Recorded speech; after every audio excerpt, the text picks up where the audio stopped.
এই তো দেখুন আজকে আবার চলে এসেছি আরেকটা মানে আমি যে রান্না করেছি সেই রান্নার রেসিপি। আপনাদের রেসিপি সেই উদ্যোগ করে দেখাচ্ছি না আমি যা রান্না করেছি।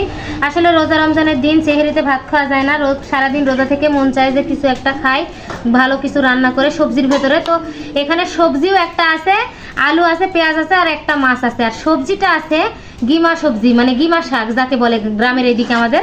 তো গিমা শাকের ভর্তা। অবশ্যই যে মাছটা দিয়েছি আমি মাছটার নাম বলবো না, আপনারাই বলবেন যে এর ভেতরে কি মাছ দেওয়া যেতে পারে আর কি মাছ দিয়ে ভর্তাটা করেছি।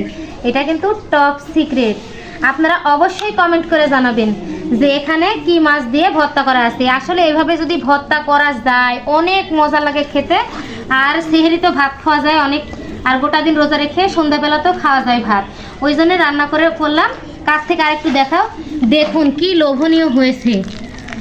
আর আমার ভিডিও যদি ভালো লাগে থাকে অবশ্যই লাইক, কমেন্ট এবং শেয়ার করে দিবেন। আজকের মতো এ পর্যন্তই। সবাই ভালো থাকবেন, সুস্থ থাকবেন। আল্লাহ হাফেজ।